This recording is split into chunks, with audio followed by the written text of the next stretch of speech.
and deals across many sectors, and we're committed to ensuring that the UK has a secure and reliable supply of the best AI hardware and software on Earth.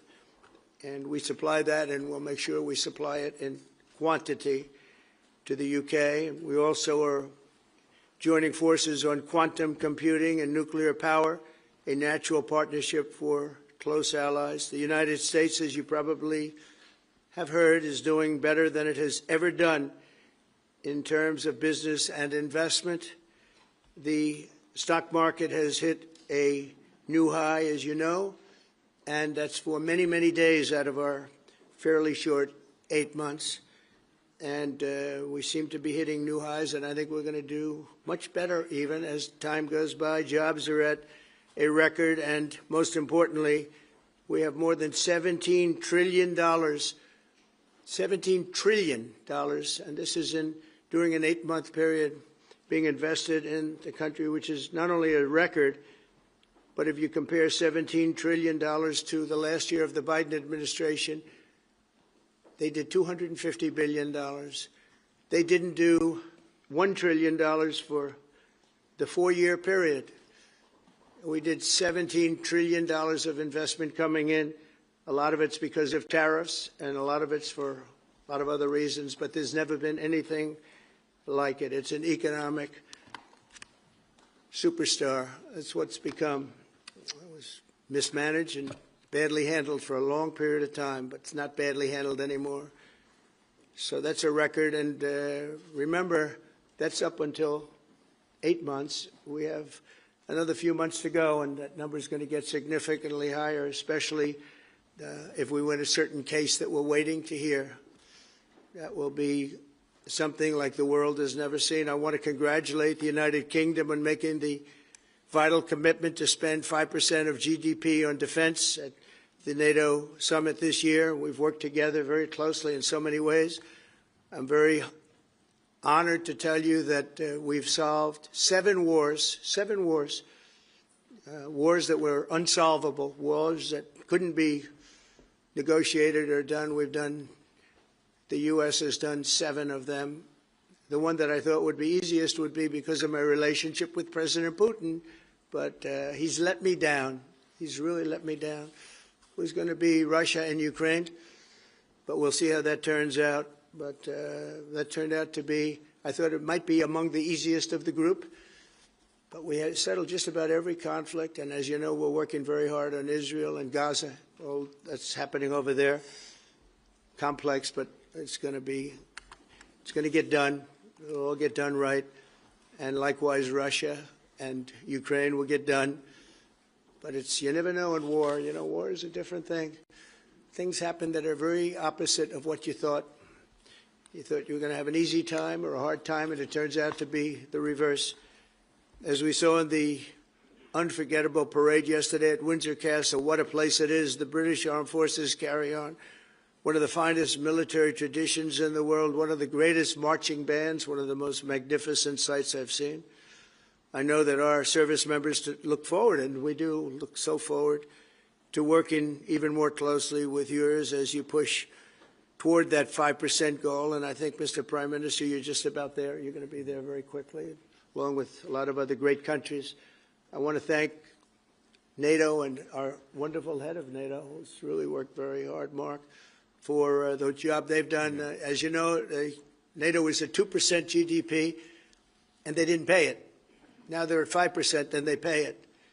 And we appreciate that. And we're sending a lot of weapons to NATO. NATO is paying for those weapons in full.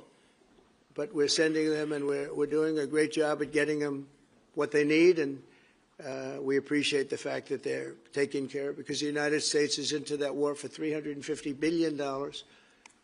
And just really very sad. It just got out of control. They didn't know what they were doing. But over the generations, British and American warriors have shed their blood side by side in defense of liberty and freedom. And that's why it's so imperative that the United States and the United Kingdom stand together for these fundamental rights and values of the English-speaking world. And we've always stood together, and we will continue to. Just last week, a great American, Charlie Kirk, was heinously assassinated for speaking his mind. He was a great young man, incredible future. Some people said he might be president someday. I told him, I said, Charlie, I think you have a good shot someday at being president. And he just wanted to take care of youth. He loved youth. I've never seen anybody relate to youth like Charlie, and they related to him, and they're devastated. But I appreciate the many British citizens who have offered their condolences. And again, Charlie was a great person. We'll be going out to a service on Sunday. I'll be leaving with some of the people in this room just to celebrate Charlie and all that he's done. So incredible. Never seen anything like it. But I hope that together our nations can lead a movement to defend the glorious traditions of freedom on both sides of the Atlantic.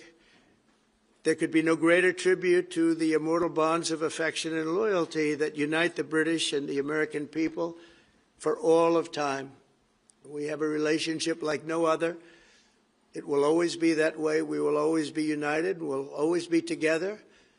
And I just want to thank you, Mr. Prime Minister, for the great job I think you're doing. Thank you very much. Thank you. Thank you.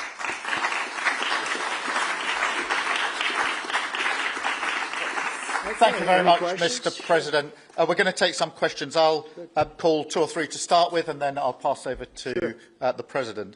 I've got Chris Mason from the BBC first. Chris. Thank you both. Chris Mason, BBC News.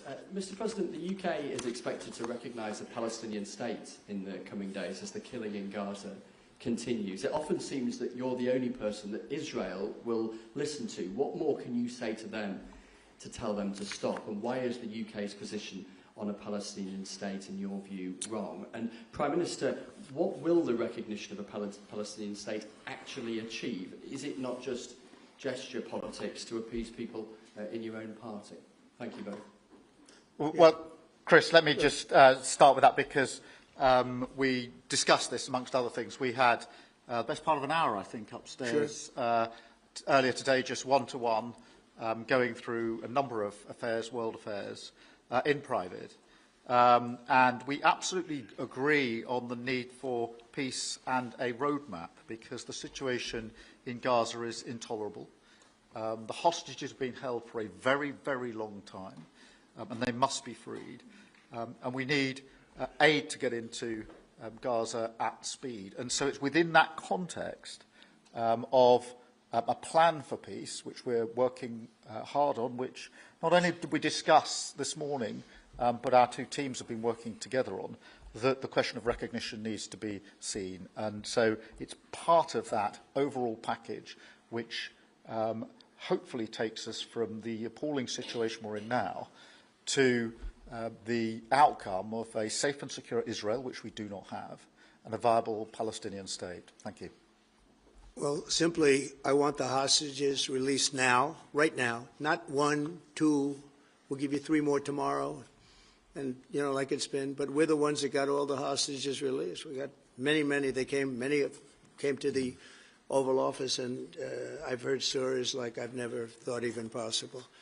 There was no humanity, no anything. I said to them, I said, was there any warmth shown during this stay, like they offered you a little extra meal, they gave you a little smile, and they said, don't worry, you'll be okay. And every one of them said, not even a little bit. Amazing, you know, to think that during this stay, long stay in some cases. We had a man the other day, 451 days he was there.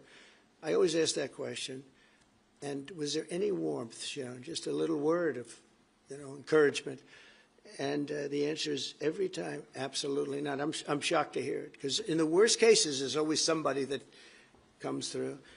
We have to remember October 7th, one of the worst, most violent days in the history of the world, not just there, the history of the world. And I got to see the tapes, and I wish I didn't see them, actually.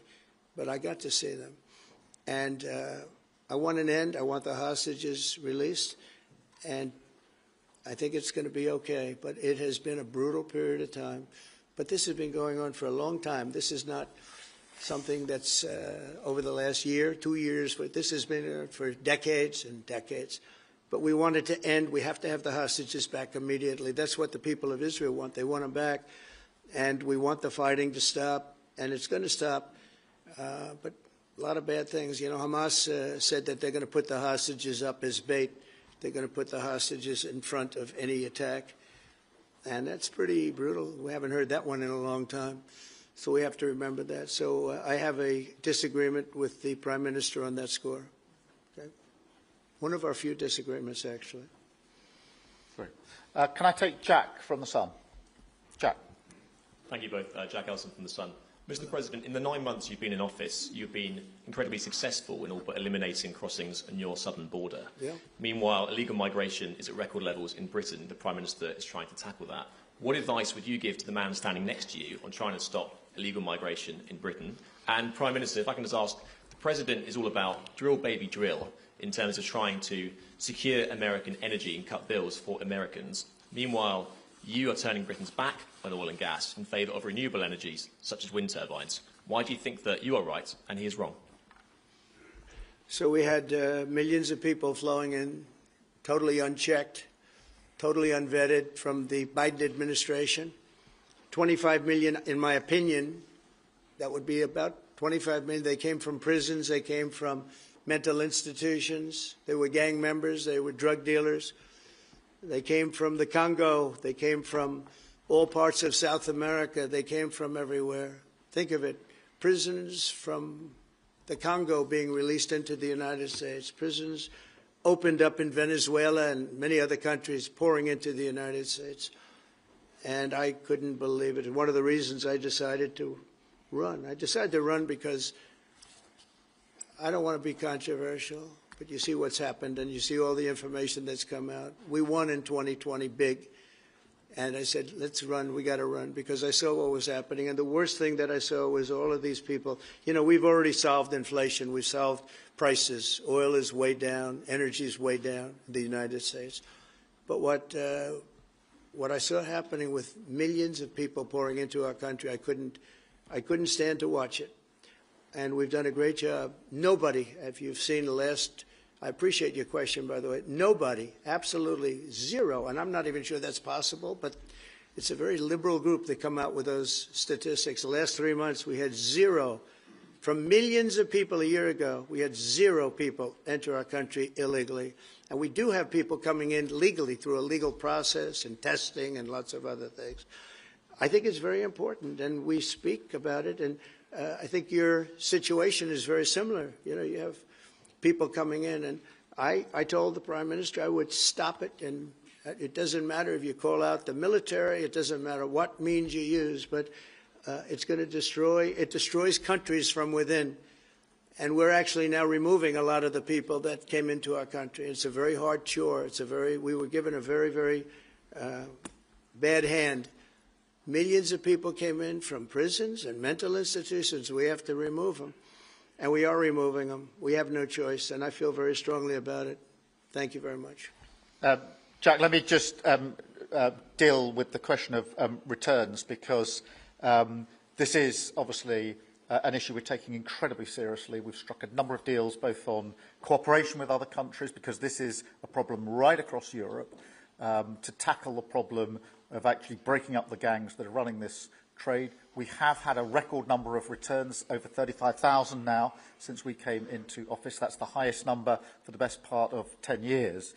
We struck the returns arrangement with France, and notwithstanding the challenges to that scheme, which you've seen in the last few days, a flight went off at 6:15 this morning, successfully returning someone under that scheme. So that is an important step forward. Obviously, there's no silver bullet here. There's a range of things that need to be done. But given the challenges of returning people, it is important that we're able to prove it can be done. It was done. It was done early this morning. So I can confirm that that flight went. It went successfully. And I'm pleased about that. Now we need to ramp that up at scale, which was always envisaged under the scheme. But it's very important that we have been able to prove that the proof of concept, if you like, that this can be done, and will continue in that way. On the question of energy, firstly, let me be really clear that I am absolutely determined to ensure that the price and cost of energy comes down, so that bills come down both for individuals, for families, with their household bills, but also for business, because this is so important. The mix will include oil and gas for many years to come from the North Sea. We've been clear about that for some time, but we also need to mix that with renewables, and it's the mix that's really important. And the approach I've taken on this is the same approach that I take to many other things, a pragmatic approach. Thank you, Jack. I would like to say that we inherited the worst inflation in the history of our country. We had inflation, the likes of which we've really never seen. They say 48 years, and I'll accept that, but I really don't. We had the worst inflation in the history of our country, and we had a expression that I used a lot, drill, baby, drill, and as you know, we brought fuel way down, the prices way down, and we don't do wind because wind is a disaster. It's a very expensive joke, frankly, and we got our energy prices way down. That brought the inflation way down, and now we have very little inflation, and we have a very, very strong economy. So that was very important, drill, baby, drill. And you have a great asset here, and we spoke about it. It's called the North Sea. The North Sea oil is phenomenal, and I hope, because I love this country, you know. My mother was born in Scotland, and the Hebrides, Stornoway, that's Syria, Scotland. We were talking about it. And I want this country to do well. And you have great assets that you're going to start using, I believe, under this Prime Minister. Thank you. And I've got Matthew from The Economist. Matthew. Thank you, Prime Minister. Mr. President, you say that President Putin has let you down. Have negotiations run out of road, and what are your next steps to compel an end to this war? Well, he has let me down. I mean, he's killing many people, and he's losing more people than he's killing. Yeah. I mean, frankly, the Russian soldiers are being killed at a higher rate than the Ukrainian soldiers. But, yeah, he said, let me down. I don't like to see. It's death. You know, it doesn't affect the United States. We have, other than unless you end up in a world war over this thing, you could. This was a thing that would have never happened had I been president. If I were president, it would have never happened. And it didn't happen for 4 years. Most people agree it didn't happen, nor was it close to happening. And I spoke to President Putin about Ukraine. It was the apple of his eye. I've said that many times. It was. But he would have never done what he did, except that he didn't respect the leadership of the United States. They just went through the Afghanistan total disaster for no reason whatsoever. We're going to leave Afghanistan, but we're going to leave it with strength and dignity. And we're going to keep Bagram, the big air base, one of the biggest air bases in the world. We gave it to them for nothing. We're trying to get it back, by the way. Okay, that could be a little breaking news. We're trying to get it back because they need things from us. We want that base back. But one of the reasons we want the base is, as you know, it's an hour away from where China makes its nuclear weapons. So a lot of things are happening, but I am very disappointed in the fact that that one's not settled. To think that we settled Azerbaijan and Albania as an example, it was going on for years. It was never going to be settled. If you remember, the Prime Minister and the presidents, they were there for many years. They said, when they were in my office, we settled. And they started off at both sides of the Oval Office, so far away. I didn't know you could be so far away. And as we were together for an hour, they kept getting closer, closer. And by the time we finished, we all hugged each other. And one said, I've been in this position for 22 years, and all I've done is kill their people. The other was there for 7 years, and all he did was kill their people. And we got it settled. And we did others, as you know. The Congo, we settled the Congo with Rwanda. That was going on, and that was a machete war. That was a gruesome war. Many people, close to 10 million people killed. We got that settled. My biggest disappointment, but it's, you know, look, we did 7, and most of them were not thought to be settleable. We did India and we did Pakistan. That's 2 nuclear. That was purely for trade. You want to trade with us, you're going to have to get along. And they were going at it hot and heavy. But the Russia situation, I hope we're going to have some good news for you coming up. But again, it doesn't affect the United States. And look, it doesn't so much affect you. Of course, you are a lot closer to the scene than we are. We have a whole ocean separating us. But I will say this, it's millions of people have died in that war, millions of souls. And they're not American, they're soldiers, mostly soldiers, as you know. The soldiers are being killed at levels nobody's seen since the Second World War. But they're being killed, and I feel I have an obligation to get it settled for that reason. Thank you. And just to add on that question, because we have to put extra pressure on Putin. And it's only when the President has put pressure on Putin that he's actually shown any inclination to move. So we have to ramp that pressure up. I think it's important to have this conversation in the context of what's happened in recent weeks. We saw damage and bombing to the British Council in Kyiv. These are targets that it was thought until recently were not targets that would be hit. The British Council, the European Union Embassy, the Council of Ministers, where President Zelensky's ministers work was hit. Again, these were thought to be places that wouldn't be hit. And then the incursion into Poland last week. And if you put that together, what you can see is either an emboldenment or at least an increased recklessness on Putin's part. And that's why I said earlier that they're not the actions of someone who wants peace. So we have to ramp up. And we discussed earlier today, we have built the coalition of the willing with British leadership and French leadership, stepping up with military planning in the seas, in the sky, on the ground, and ramping up what we do with the Ukrainians themselves. And of course, that, taken with an American guarantee, is now an example, I think, of the challenge of Europe stepping up to the plate, which it has done in the last few months, to show through what we and the French have done that we're prepared to take the lead in this and take the necessary measures. But that's a war that could have been a third world war, and I don't think we're going to be there now. But that was heading to a third world war, and what a shame it is. What a shame it is. Mr. President, do you want to call some of the I would love to call a outlets? few of them. Bev, do you want to have a question? I've got to come back to you. Bev Turner, GB News. Thank you. Having been in DC for a few weeks, it's really interesting to see how you run the country as a proud Christian leader. And it really begs the question to the Prime Minister, if you don't mind, are we still a Christian country? But also... when you say we, are you talking here or... Here. The Here? UK. I'm still British. I might I'd live in rather America. have I'm him still answer British. that question. But also... I can't give you that answer. That's for the Prime Minister. But also, despite what we talked about in Scotland a few weeks ago, we still have 12,000 people a year here being arrested for social media posts, for free speech violations. Does that not remain an important area that there is still a lot of disagreement on? I'd like to have you answer that. Yeah, look, I mean, in terms of a Christian country, I was Christian, so that is, my church has been all my life, and we are, that is wired into our informal constitution. Of course, we celebrate many other faiths as well, and I'm really proud that we're able to do so as a country. And on free speech, that has long lived in this country, free speech. It's one of the founding values of the United Kingdom, and we protect it jealously and fiercely, and always will, and we will bear down on any limits on free speech.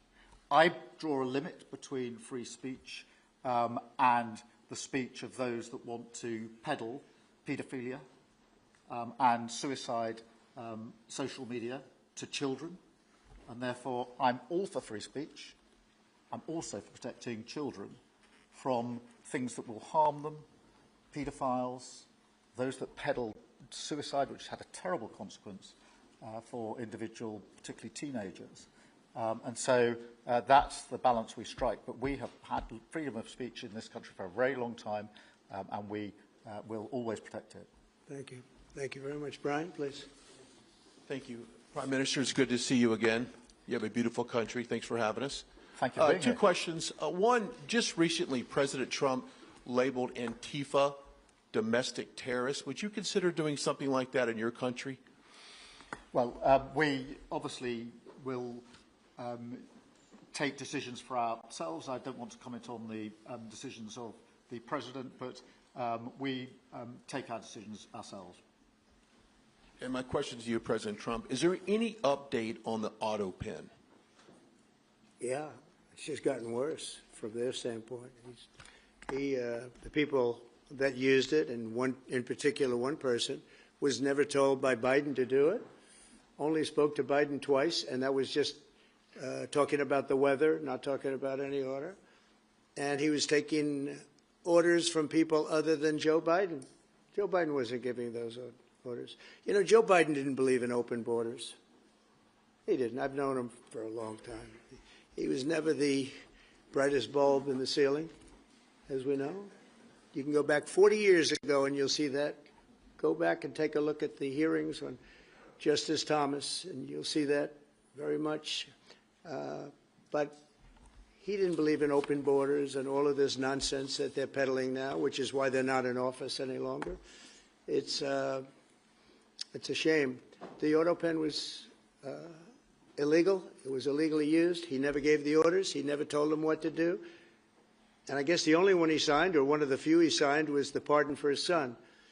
But you had the congressman who, when they got the information, they found out they were guilty, and they deleted and destroyed all information, everything. You couldn't get any of it. They found out that Nancy Pelosi actually was offered the 10,000 soldiers, and she turned them down. They found out many things that were very bad. So they deleted and destroyed all information. You talk about freedom of the press and freedom of speech. How about that one? And there's not a thing. This is after a year and a half of hearings. They destroyed everything. And somebody's got to be held responsible. So Biden, what he did is they knew, I don't think he knew, but somebody knew. I don't think Biden had a clue about anything, if you want to know the truth. But they gave a pardon to those Congress people. They gave a pardon. Those people are so guilty. They gave a pardon. But Biden didn't know about it. The people, whether it's Lisa or any of those people in there that really ran it, I know them all. And they're sick people. They're smart people. They're very smart. They're probably brilliant, but they're sick in ideology. And they were running the auto pen. And it was totally illegal what he did. And I hope it's going to be so adjudged. Do you want to take one more, then I'll Okay. go back to British? Let's see. Peter, go ahead. Thank you, President Trump. In the deal that you're working on for the Chinese to sell TikTok to an American buyer, are the Americans going to have to come up with their own algorithm, or are they going to continue to use the successful but addictive Chinese algorithm? So what we're doing, and we're speaking to President Xi on Friday to see if we can finalize something on TikTok, because there is tremendous value, and I hate to give away value, but I like TikTok. It helped get me elected. In fact, Charlie said, "Sir, you ought to get on TikTok. You'd be great." I said, "Really? Tell me about TikTok." And we, as you know, we did unbelievably well with youth, like at a level that no Republican has ever even dreamt of. And in what, you know, look, I think we won it for a lot of reasons, but that was a reason we won the election by such a big number. TikTok has tremendous value. The United States has that value in its hand because we're the ones that have to approve it. I specifically get the right to approve it. The people that are investing it are among the greatest investors in the world, the biggest, the richest, and they'll do a great job. And we're doing it in conjunction with China. But we are getting, the United States is getting a tremendous fee plus, I call it a fee plus, for just making the deal. And I don't want to throw that out the window. I can say this, that you'll have a lot of very unhappy youth. And I use TikTok very legitimately, very straight, just statements every day, little statements, short statements. "Sir, make it short, please." And TikTok Jack, we call him. It was pretty good. Did a good job for me, I guess. But no, I'd rather reap the benefits. I mean, the kind of money we're talking about is very substantial, and it'll be owned by all American investors and, you know, the best investors and the, you know, very rich people and companies are going to be owning it. Very, very straight, very legitimate companies, and really companies that love America. So they're going to be owning it. It's a big thing. And on a much bigger scale, and probably that's why we were able to get that, but on a much bigger scale, we're pretty close to a deal. We may do an extension with China, but it's an extension based on the same terms that we have right now, which are pretty good terms. And my question for Prime Minister Starmer, if you feel so strongly about officially recognizing Palestine for statehood, why are you waiting for President Trump to leave the country? Why can't you just do it right now? And isn't there a risk in rewarding Hamas with that? Well, let me be really clear about Hamas. They're a terrorist organisation who can have no part in any future governance in Palestine. And what happened on October the 7th was the worst attack since the Holocaust. We have extended family in Israel. I understand firsthand the psychological impact that that had across Israel. So I know exactly where I stand in relation to Hamas. Hamas, of course, don't want a two-state solution. They don't want peace. They don't want a ceasefire. I'm very clear where I stand on Hamas. Okay. On the question of recognition, I made my position clear at the end of July as to the timing, which has got nothing to do with this state visit, and I've discussed it with the President, as you would expect amongst two leaders who respect each other and like each other and want to bring about a better solution in the best way that we can. Thank you so much. Can I go back then to Robert at ITV? Robert Person, ITV. Mr. President, you uniquely, you alone in the whole world, have the power to persuade Prime Minister Netanyahu to stop the demolition of Gaza City, to stop the starvation of Palestine, and to stop the killing of civilians. If not now, when will you exercise that power and tell him to stop? Sure. And then for both of you... But you do understand about October 7th. You do understand. So believe me, I understand. One of the worst days in the history of humanity. What happened, I have seen the tapes. Babies that are 4 months old and just chopped up to pieces. And you've seen the tapes and I've seen the tapes. You're a professional and so am I. And people forget about October 7th. I can't forget about it. So I want it to end, but I want the hostages back. I don't want the hostages used as human shields, which is what Hamas is threatening to do. But as soon as they're back, that's the moment you will tell Netanyahu well, to stop. It would certainly help, but I have to have the hostages back. And I don't want them back piecemeal, as I said before. I want them back.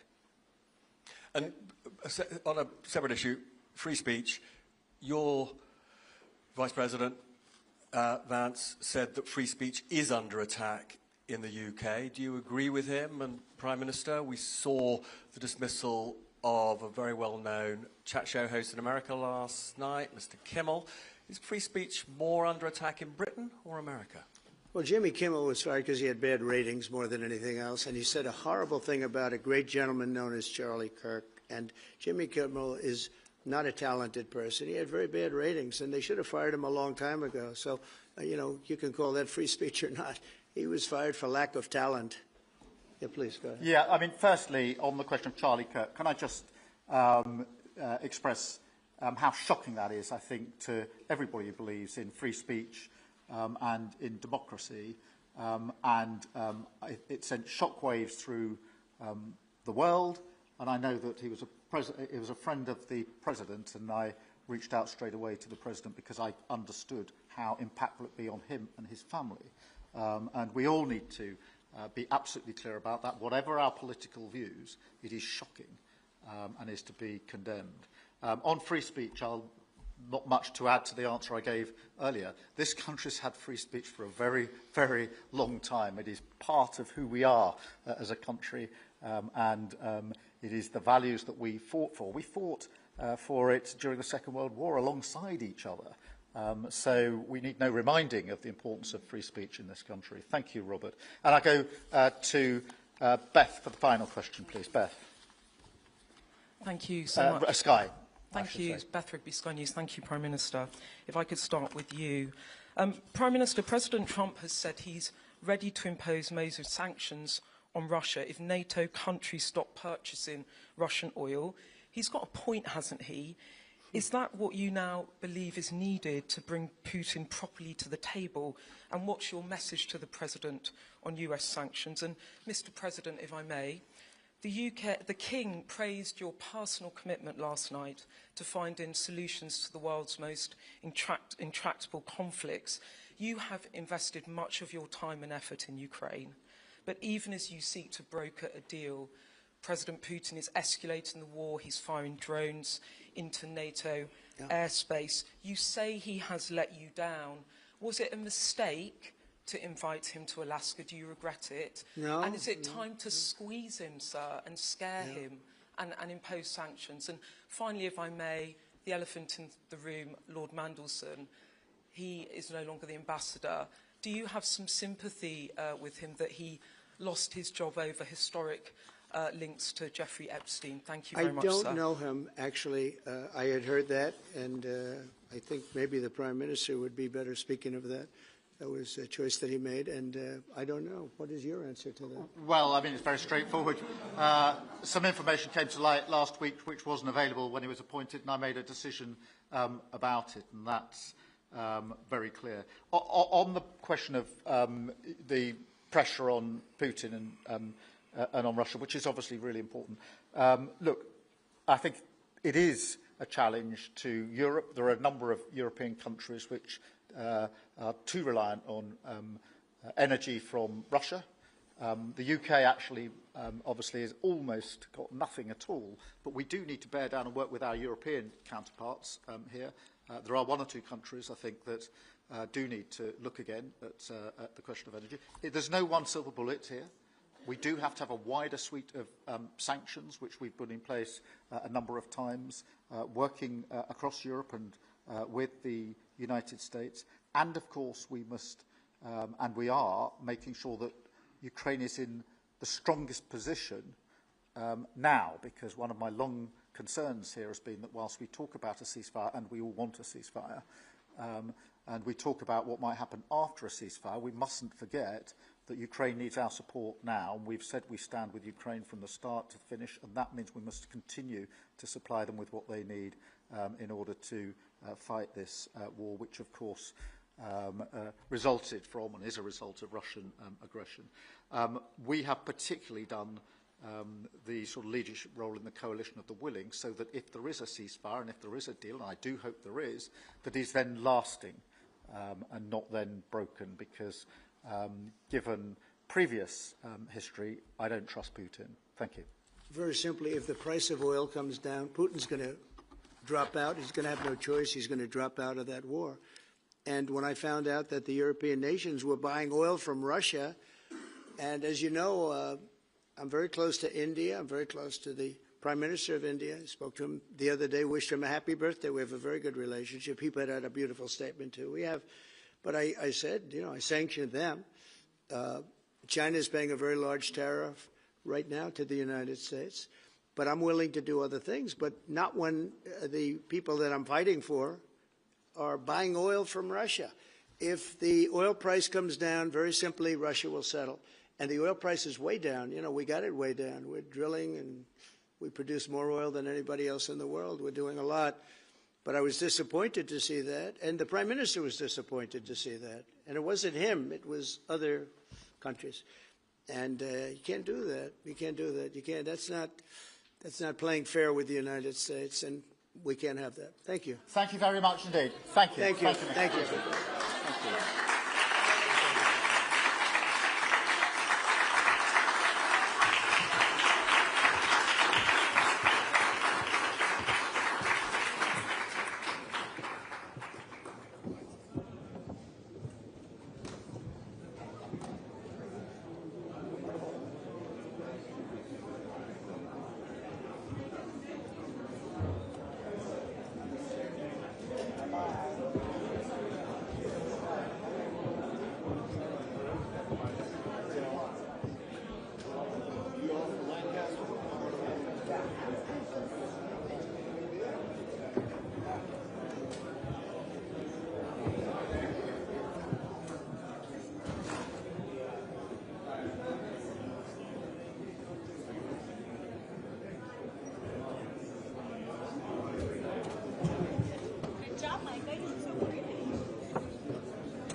say hello in person. You should come back on. Still. You can always come. I appreciate it. You know what?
Sarah.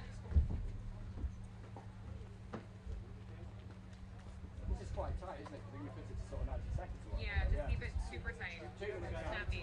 What's going on? We're not hearing it. I just got to Andrew Neil. So got to Andrew Neil. Snappy, 90 seconds to 2 minutes. I've got bits out. Yeah, I mean, okay, excellent. And it's just the shotting, isn't it? Yeah. We done?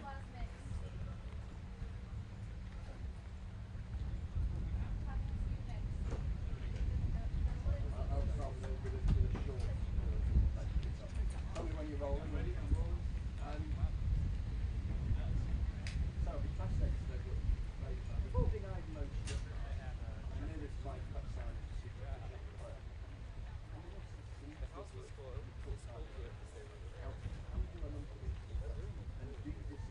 without it being Yeah, I thought that was absolutely the central message of this was that these are two men who do not see eye to eye. Clearly, they pretty much said that on Israel, on Gaza, on free speech, on a number of things. Questions were asked for which they clearly disagreed, and they didn't criticise each other. They stated their own positions, but at the same time, the language was all one, wasn't it?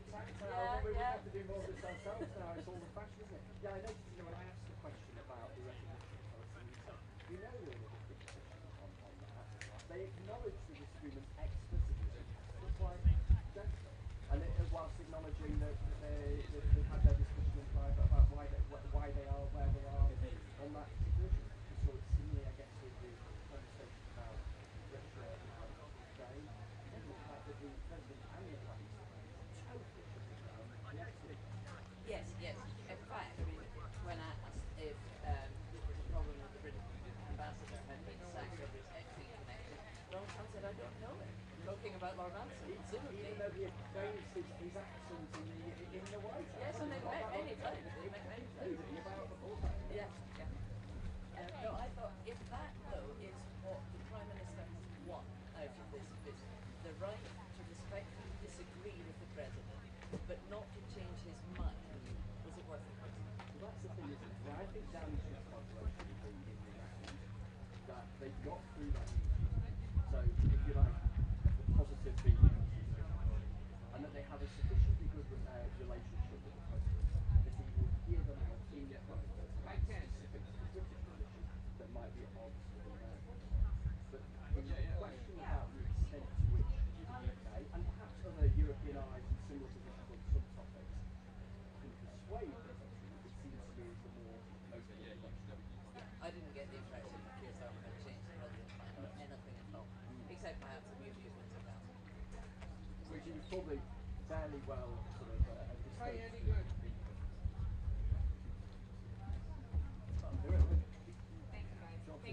Cheers. No, not at all.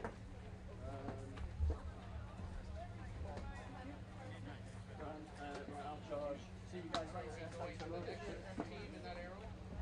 Is it?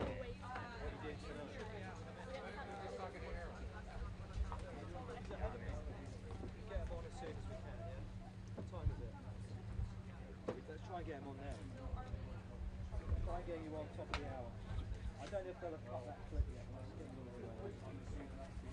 They have the answer to your question, but they don't have No, he didn't have a question. Bev's question. Who's best? No, not Bev's question. I asked them to cut the son's Small best. That was the best question. That's fine, the answer. That's what they've only got the answer, not the actual. Yeah, no, I just want the question. It's small bird. Yes. Is it Christian? Now, it is. They're going to draft this interview, toss this interview, and come straight to you. I'll be in the I asked them to cut something. Still being punished for the morning screen. Not yet.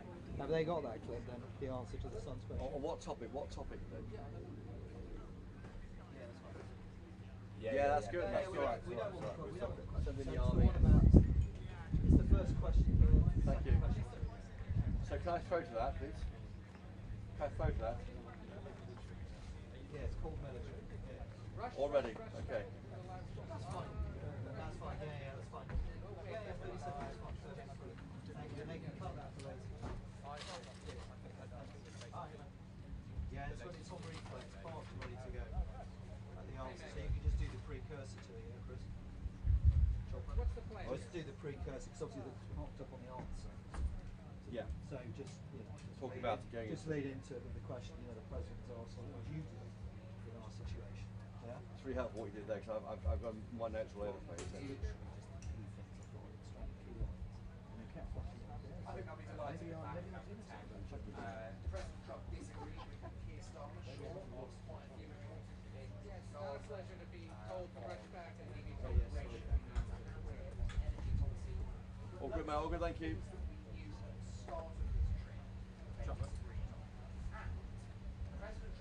I can hear it clearly, yeah, thank you. Tiny step back to your left, tiny step, that's it, sir. And then there were the unexploded witnesses. There was nothing really quite contrary on this document. In fact, Donald Trump faces Google Maps slots. And nothing at all on Nigel Farage. So I think chalk this one up as being success. Oh, no, it's fine. I will sit here and recommend it quickly. Yeah. When they see me, point the camera down when they see me, so they know I'm here. Because you couldn't have hoped for that Donald Trump was in one of those kind of reflective, I don't want to say low energy, but sort of not quite in one of those sort of full-on moods that can be. It's obviously been a long visit, and that has taken its toll to some degree. And as Henry was saying, there were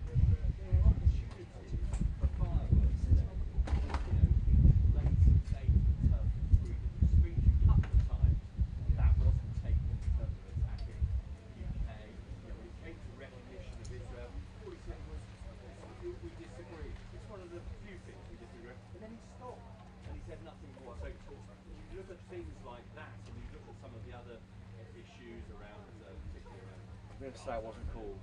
I wasn't chosen for question number 10. I'm going to say that. I'm sitting in the front row with my hand in it.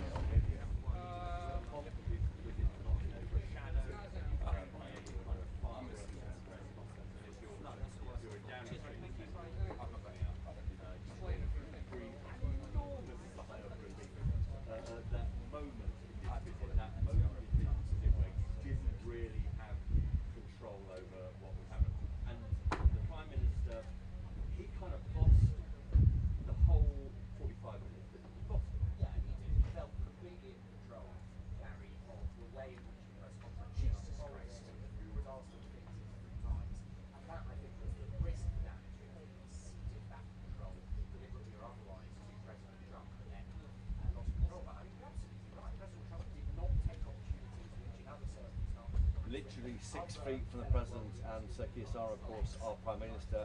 It seemed very friendly. I think the two appear to get on very well. They've met, by my count, once every 8 weeks since he became President. So they meet quite a lot, and they have forged this rather unusual relationship between two such different politicians, one from the left, Sir Keir Starmer, one from the right, of course, the President of the United States. But they roamed across all sorts of areas there. A big issue coming up, I thought, the American journalist asked a question about Palestine this weekend to Sir Keir Starmer. Are you waiting until the guy next to you leaves the country on Air Force One before you recognise the state of Palestine? That was awkward, I think, for Keir Starmer, but the slap on the back was very welcome, according to number 10A. Clearly, when Keir Starmer said we're not going to have Hamas running Gaza, that can't happen. That was a big slap on the back, and that wouldn't happen with the recognition of Palestine. Difficult questions on issues of freedom of speech. Sir Keir Starmer there saying we are the home of free speech and making those points, but asked several times, twice about that. He gave that answer. But I thought the most interesting answer, I think, was one about small boats. What would you do to stop the boats? And the answer from Donald Trump, while it had much more bang for its buck than Sir Keir Starmer. Here's what the answer was. Behind closed doors, they've established this water report, and I think actually what we got a bit of in public was the way in which Sir Keir Starmer manages to smooth over those points of difference and maintain the report. Yeah, I think that's absolutely right. I mean, we saw some elements of Donald Trump in terms of some of the things that he returns from time to time again, which will be a bit bewildering to our viewers watching. There's this whole question about Joe Biden's use of the auto head. These things do come up and come up. There we have Donald Trump there saying, why can't you be called the military? And something which has been said often by reform UK politicians here. And also news there on Afghanistan. The UK is trying to get back the Bagram Air Base, which Joe Biden, when he was president, he surrendered that to the Taliban, didn't he? But the Bagram Air Base, of course, 1 hour, he said, from where China develops its nuclear weapons or have a nuclear facility at least in China. So clearly, America is thinking around the world on this strategic level. But yes, interesting. I think it was an informative press conference, one much more friendly, I think, than you see with France and the EU and America. I thought in many ways we're back to where we are with this country. Are we going to choose to be the US's best friend or towards the European Union? Again, it was somewhere in the middle.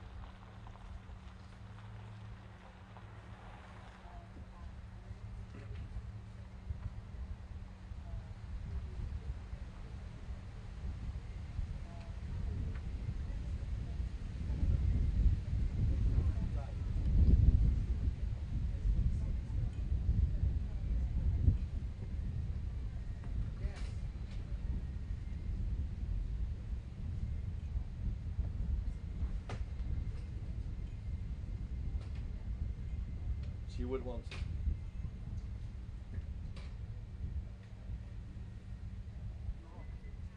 I think that's right. I think you heard that in his tone, didn't you? He was, I wouldn't say overwhelmed, but he was clearly subdued by what had happened.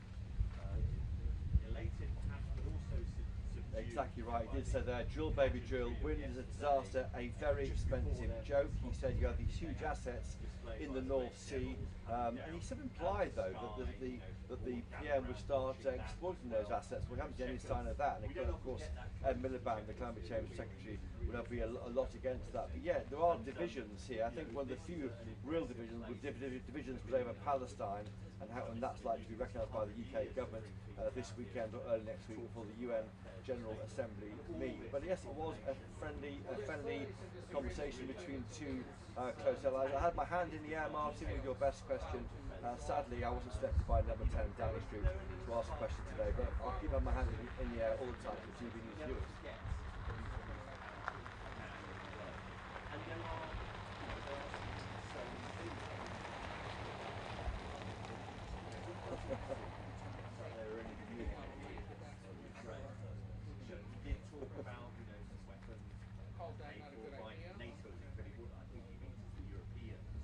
I thought though. So there's maybe some movement on that. Well, I thought the question, I mean, Ben's question was brilliant, of course. It was asking about the issue of Christianity, and the Americans, a big issue in America, laying out your faith on your sleeve. We don't do it so much amongst our leaders. But I did hear, I never heard Sir Keir Starmer say that I am a Christian. I've been Christian or Christian all my life.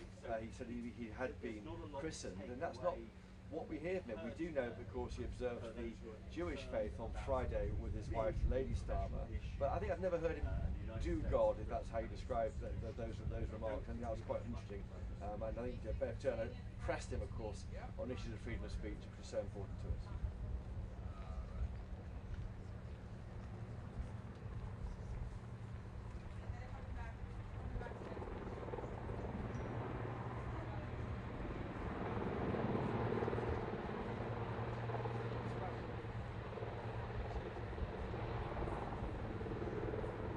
Great.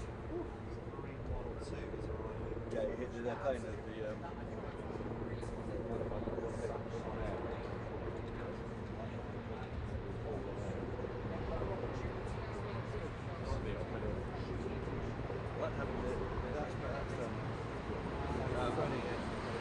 I liked having the in my hand the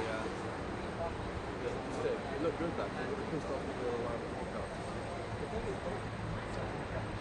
Oh, really? No, she was kind of compromised, but I was so keen to hold the data. Anyway, she was around us. She's fantastic.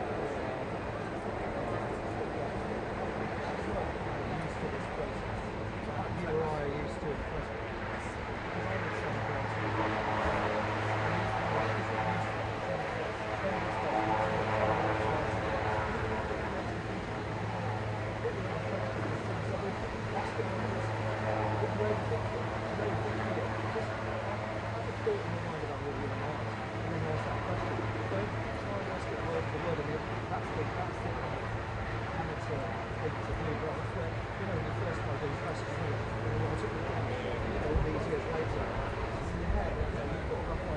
I read out 5 questions to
that what he'll go and see?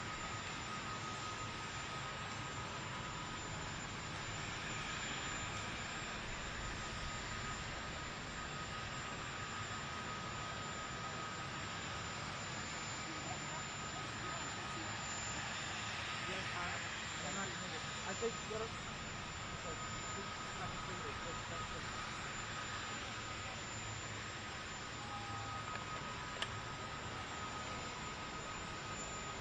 come up anyway.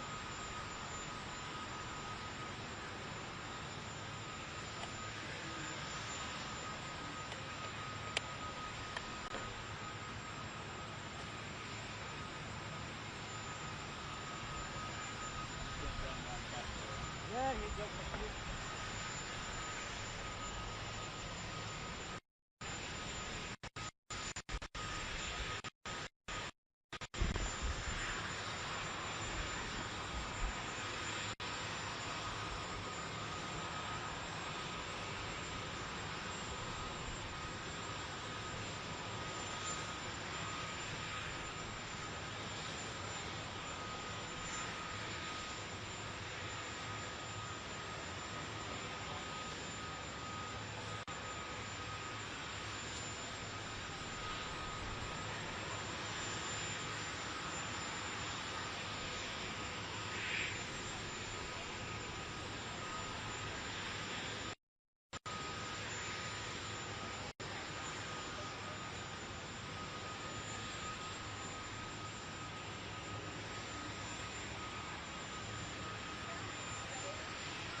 guessing who it's on, but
when I got a date for performance.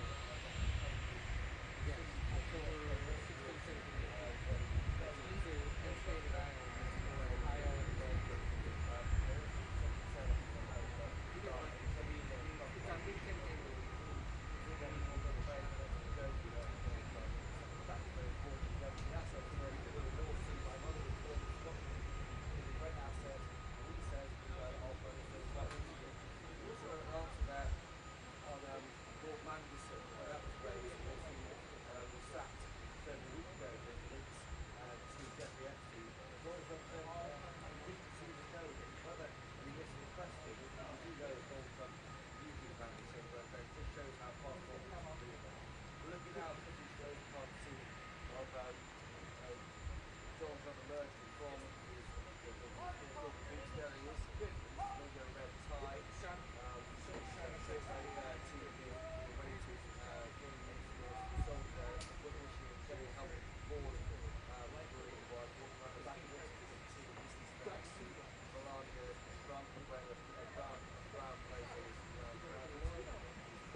Brilliant. Absolutely. Got the bars and the transmission in 1 second.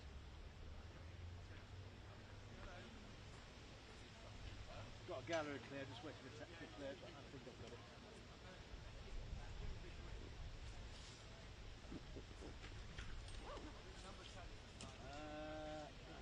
Full sound. We've got generating bars.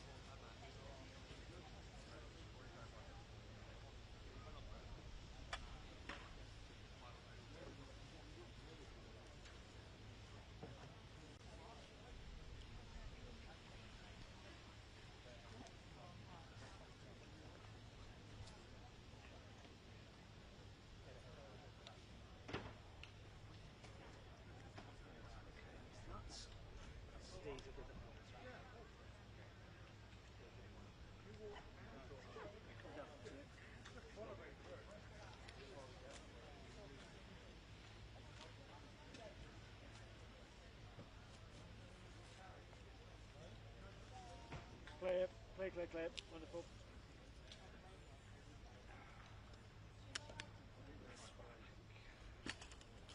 Happy the gallery director. That's what I like. Turn off.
want one pre-record or two?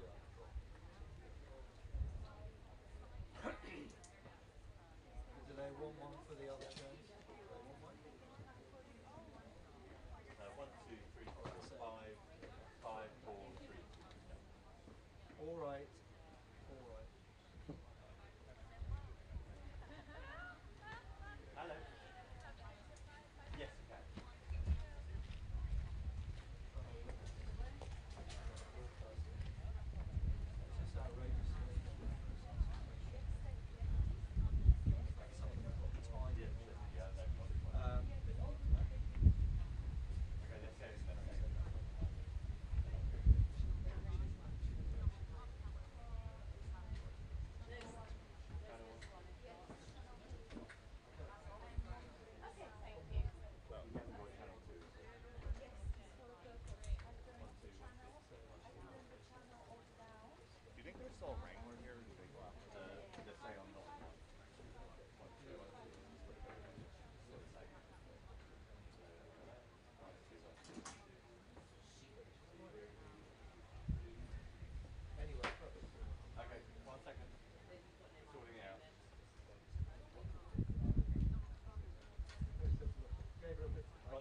on. We're going to do 2 Yep. Yeah, like one pre-round, and on the group there was some notes about the nation. Yeah. Remember? Yeah. The draft, so, yeah. so basically, one pre-record just for prime, generic one, just going to talk about words, yeah? Yeah. Just sum it up. And then the other one, specifically for the late show. Yeah. With the points that you made. Do you remember where you said?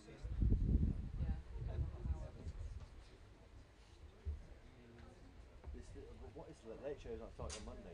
Yeah, they're piloting something they still use on social media.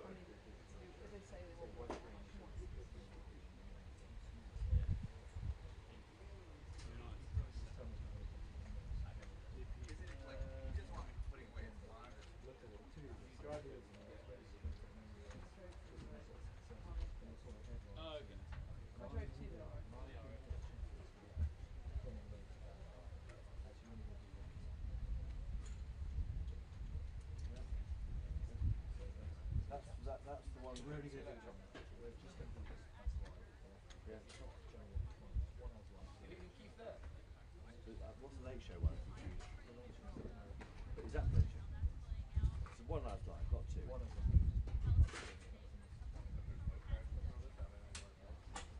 That plays out on the prime show tonight. Yeah. Can you call that to me? It's really only there's crisps. I'm a bit hangry.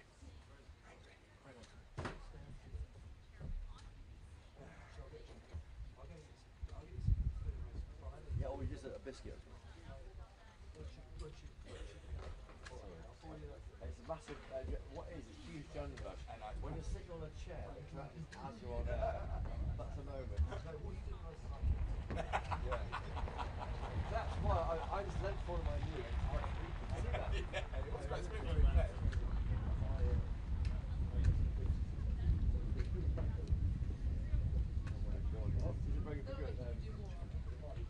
I was rocking on it, that's what happened.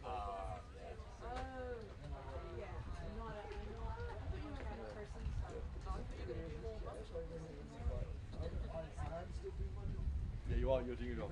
You're both brilliant. Yeah, I kept doing it. I leant forward on my knee and kept it. Huh? I think I was rocking on it.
Plain boast.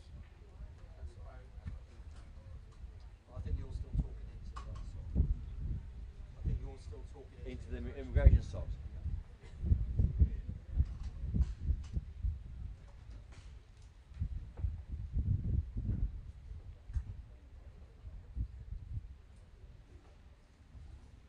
I'm going to go and get you something to eat. Would you want me to wait and then we go together? Do you want to get this out of the way? Yeah. Thanks, John.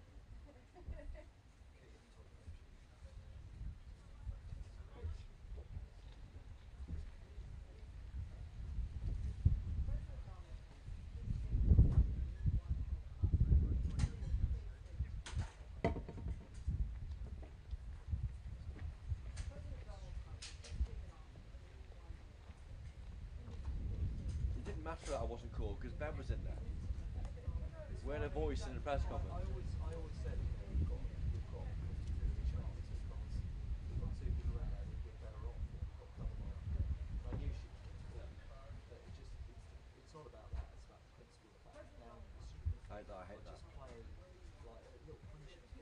That's what I hate. Really pisses me off.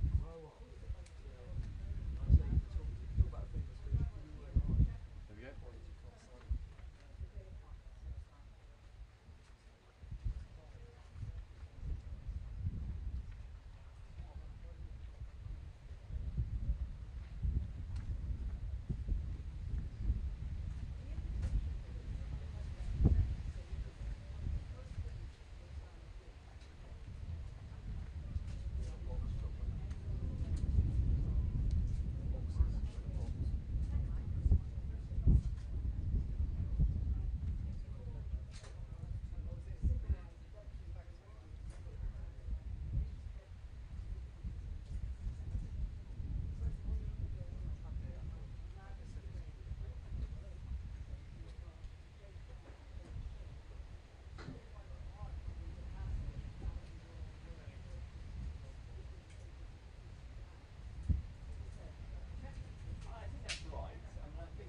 I thought that point there, your first point on the small vote issue was most resonant. The President said, you have people coming in, and I told the PM I would stop it. Donald Trump told Sir Keir Starmer, and it doesn't matter if you call out the military, it doesn't matter what means you use, because it destroys countries from within. And now we're removing the people that came into the country in the US. That's what he means there. He's very clear. Why not call out the military? Listen to what I have to say.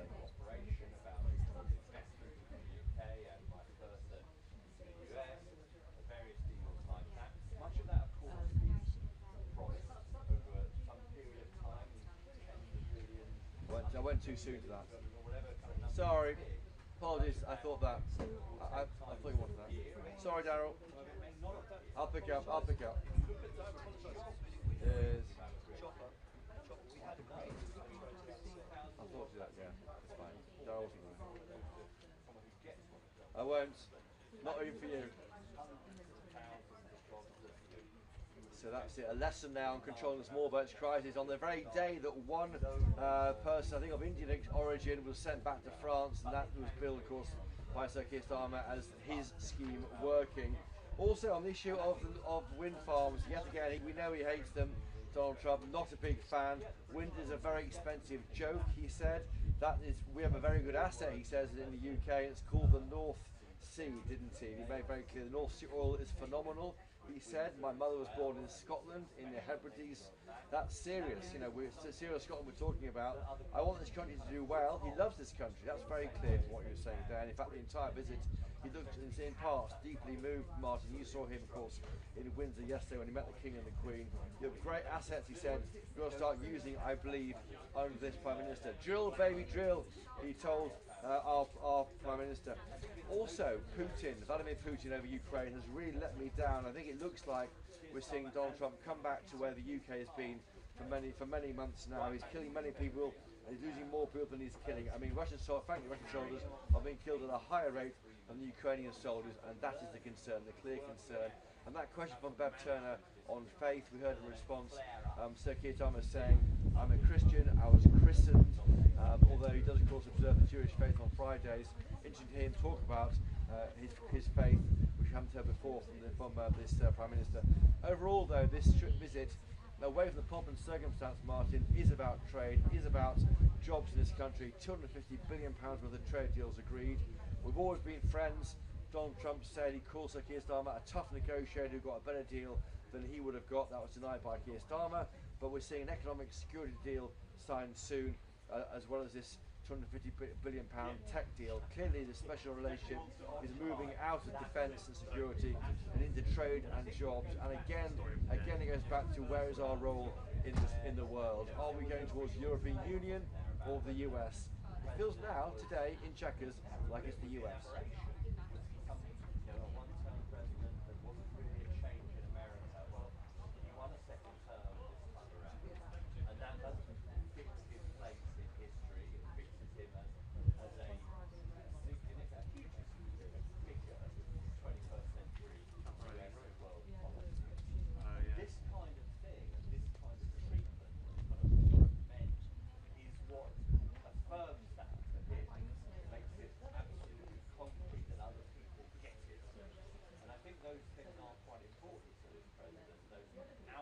show its unique nature. And I think that's what he looks for from his allies and his enemies, and that's what he got from the British government, the royal family, the British establishment during this trip. Of course, he didn't really get it from the British public because they were kept an arm's length from him. Here, checkers. Well, quite. That's a great question. I'd answered. I mean, we heard from the Prime Minister saying that around 6 a.m. today, the first flight took off, taking a single migrant arrived here in August back to France. This migrant, we understand, was originally from India. Why not fly to India? Well, he came here from France, so it's a French problem now. But yeah, if you step back, why can't we see firmer action involving the military? Nigel Farage, a former UK leader, he has said as much. Zia Youssef, in charge of policy at Reform, he has said as much. America is not tied into the European Convention on Human Rights, the right, Article 8, the right to a family life. That is one of the reasons why we have our efforts to take migrants back to the continent frustrated. He hasn't got that problem in America. He's willing to use the military in ways we wouldn't. He's enforcing a land border, we've got a sea border, that's harder to enforce. But yeah, lessons here, I think, from the Prime Minister, from the President. Note that guy there, Donald Trump, he loves this country, he's proud of his roots to Scotland through his mother, he loves coming here, he's an Anglophile President. That's a great thing for this country and helps us with getting those deals done, like an investment on AI, on quantum that we heard earlier from Donald Trump. But definitely a lesson there in maybe just throwing off the shackles, Keir Starmer, and stop those boats, because in my view, if he can't stop those boats, that will be the single reason why he might lose the next general election.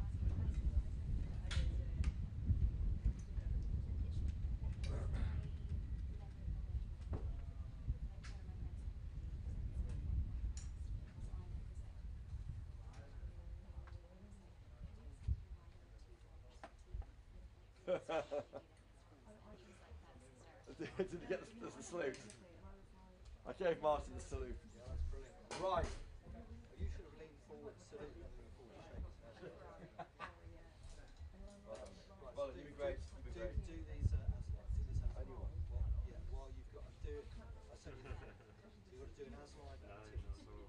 Look at your, No, I know. And then tease. Thank you. Do you want me to get some food there? Just Okay, I'll do that later. That's fine. Let's have a go. Let's have one go. Yeah, I'll just go and do it. You do it. You've got this really. I mean, just sum up the day, but do the tease as it starts. And I've been here at Checkers. I was here at Checkers because obviously it's been used like before 3 hours. That's me. Gallery went to quite early. Well, that wasn't the point. The point is that the gallery wasn't. So is it ultimately It wasn't about the best part probably when This is my first rule. Mark's more about my food. but it was yeah, go. No, I said it to you personally. Yeah. So have a look at it. Just read that still. And the last bit is, do they drive the same? and I've been here. Yep. Well, let's start with that, shall we? Yeah. Okay, I'll go into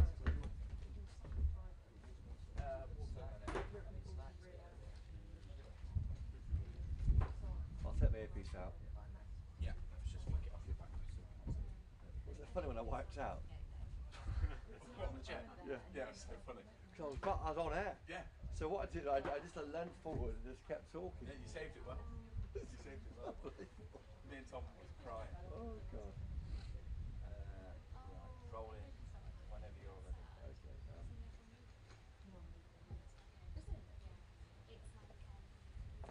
Think it through. Ready? And I'm here in Chequers, the UK Prime Minister's country home, where the end of this 2-day visit has been spelled out by Donald Trump and Sir Keir Starmer. I'll start this. It's a tease, not a hit. Yeah. And I'm here in Chequers, Prime Minister Sir Keir Starmer. And I'm here in Chequers, Prime Minister Sir Keir Starmer's country home, where the US and UK have agreed a £250 billion tech deal. But the fun happened in the press conference, where Donald Trump had some lessons on how to tackle both the issue of the oil and I know what I'm trying to say. I'm just a bit. Sorry, Joe. Cut that. Could I end that? Delete that, please. Yeah, I mean, you can take your mind back to February, beginning of this year, just a week. And I'm here in Chequers, the Prime Minister Sir Keir Starmer's country home, for the second day of the historic state visit. Deals worth £250 billion agreed, inward investment into the UK, and some lessons from Donald Trump on how to tackle that small boat crisis and how to drill baby drill in the North Sea. Stay tuned. That's good, I think. Yep. Now a tease, now a thing. So yeah, that's and I think what's now. Yeah, sure, okay. You know, we've worked out how we can extend. We've also got concrete stuff from it as well. Britain has this low 10% tariff, which is higher than it used to be, but it's not as high as some countries around the world. They say that's the result of the relationship we built between Keir Starmer and I can't get my head together.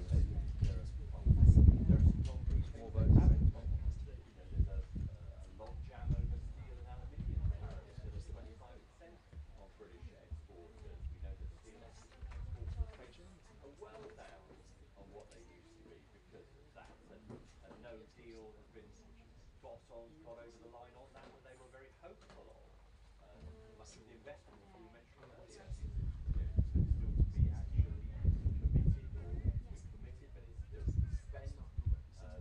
When you're talking about $90 billion of private equity, well, let's see when it appears and what it goes into. So there are still lots and lots of questions, but I think they would say you'd rather be in Keir Starmer's position than some other of America's allies. Wayne's probably on the train. Church elsewhere in Europe as well, they will believe that they built something pretty strong on this basis of this special relationship. Donald Trump threw his words at it. And finish.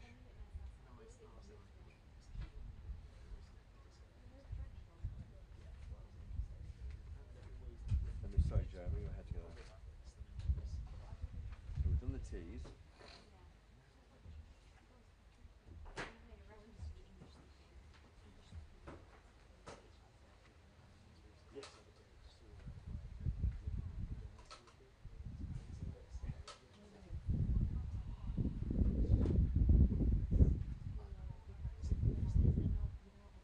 Yeah, there are occasionally Donald Trump, no more than occasionally, pretty regularly Donald Trump goes off on a kind of a little meander on some issues that are a little surprising. We got the auto pen again today, didn't we, from Joe Biden, the auto pen. The background thing did strike me. There were some references earlier in the year where the president seemed to suggest that China was controlling the background. There's the biggest air base in Afghanistan. It's the centre of kind of military presence and occupation when the US were in Afghanistan. Two big runways, huge base there, about sort of, I don't know, 40 kilometres. I'm sure I've started this thing. And the president suggested somehow the Chinese have now got control of that under the Taliban. And today, somehow that they were going to, yes, the US might get it back. It sort of ties into the suggestion that, when Joe Biden left Afghanistan, when America left Afghanistan under the Biden regime, on some It's for the there should have been a deal. There was some sort of deal on the background. Joe Biden followed through on somehow we get to reinvigorate that. But it was incredibly out of nowhere. I'm sorry, now my head's going on this. Let's see. Hopefully we've got plenty of time to go back to officials and say, what's going on? Because on the face of this, it's terribly likely that the Taliban are going to hold a hand over the background of Donald Trump.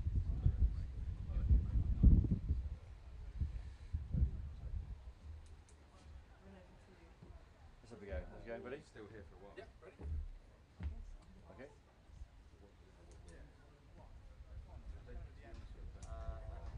Whenever you're ready.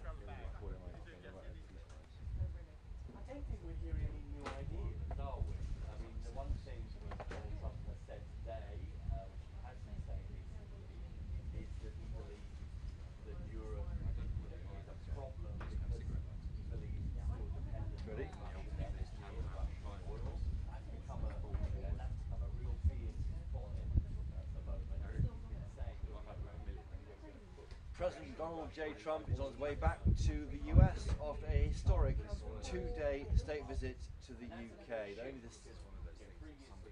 President Donald Trump is now on the way back to Washington, D.C. after a historic and successful two-day visit to the UK. It ended here in Chequers with a trade deal worth £250 billion on technology agreed between the US and the UK.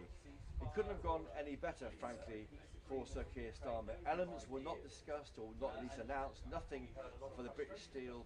So we'll go. Oh my God.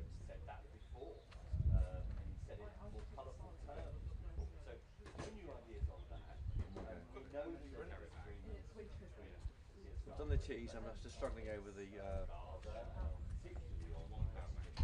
washer.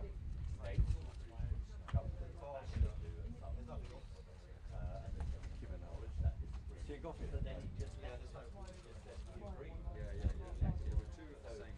Mine.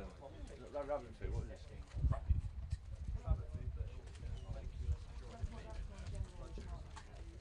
Yeah, one more go on this. I'm still getting towards it. Okay. So Keir Starmer on the way back to. Donald Trump's flying back to the States. It's been a successful two-day historic visit. Yesterday, the King and Queen. Today, the trade deal covered everything from AI to quantum, etc. Nothing on steel, nothing on AI protections for creators here. But it was gone as well as it could, and even the press conference was passed off really that kind of.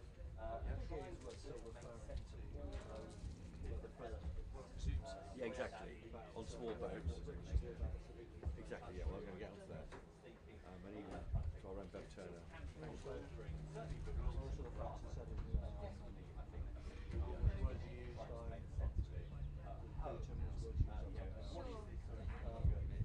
Historic. Yeah, he's let him down, felt let down. That's it. Okay.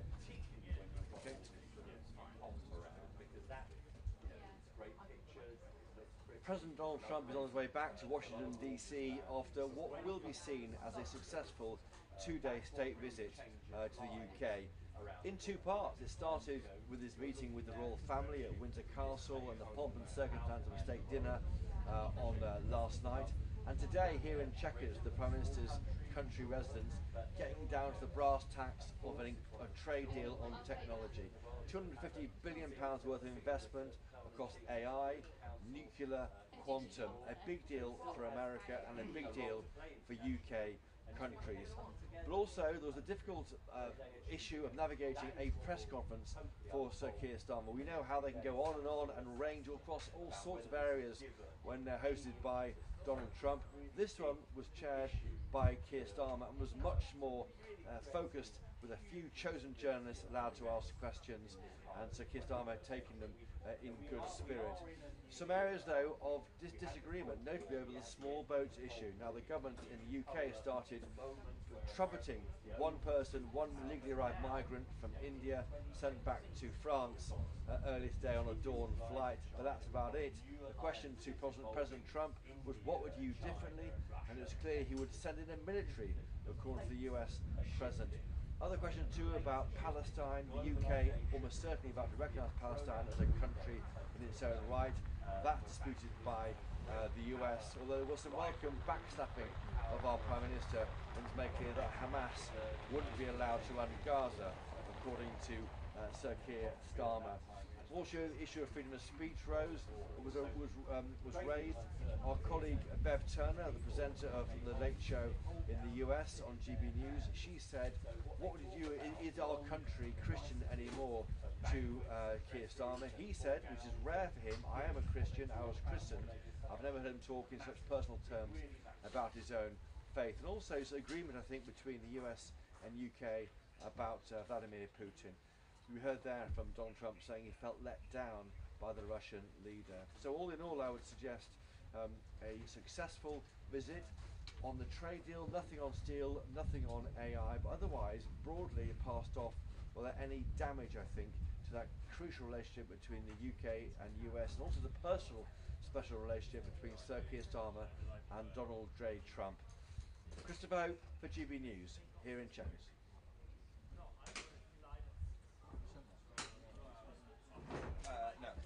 Well, That was it okay. has- I think that was okay. 3 minutes, mate. That's too long. So do you want to send those in? Right, 5:30. Have one with your Christmas.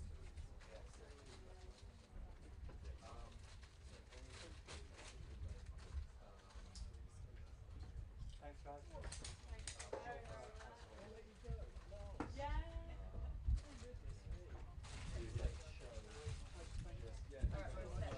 I hear they're giving you a holiday to gear towards you. Thanks, man. Safe travelling. See you later. The tease is for it as well. So, Chequers, Chopper, Aslive plus Tees. Double eyes.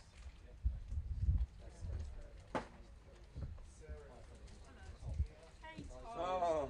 Yeah, good to meet you. God. I feel better now.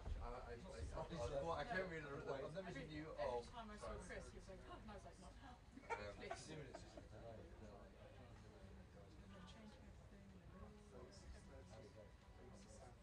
Yeah, I think.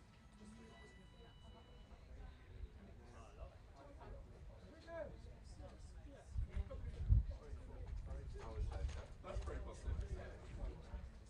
Sure. That's his house. So, yeah.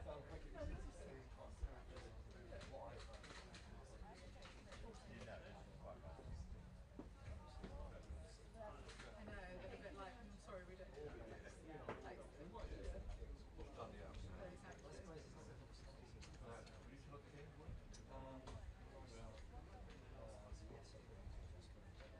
If I was sitting in the middle of something.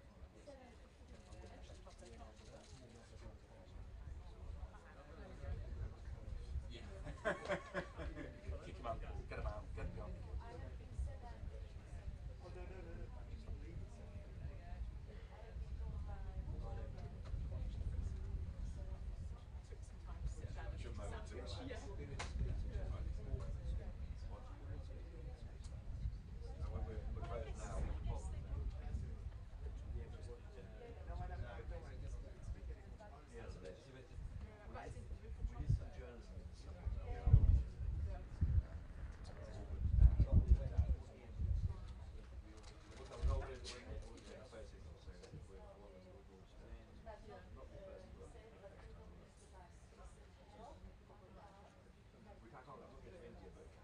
yes. No, fine. You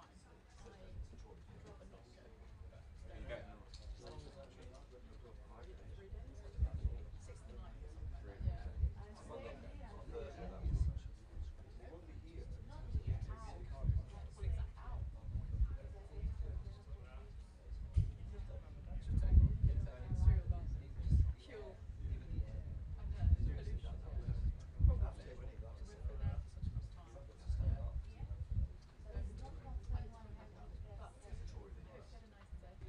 You've done really well.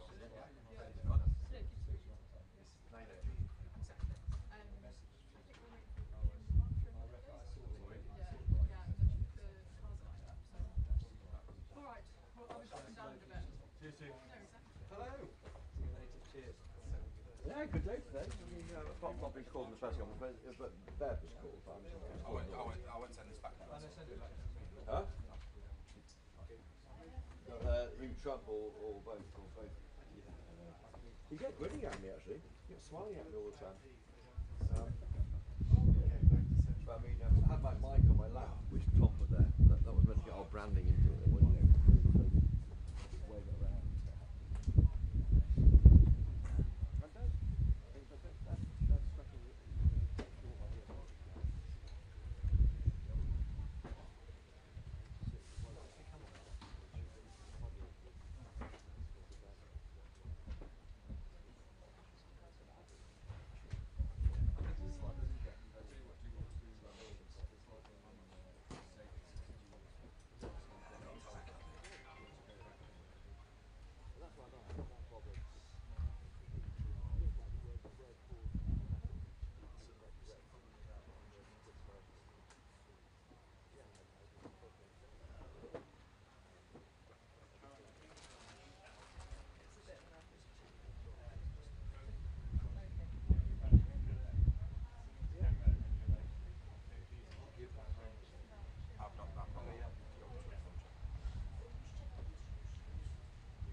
sounds like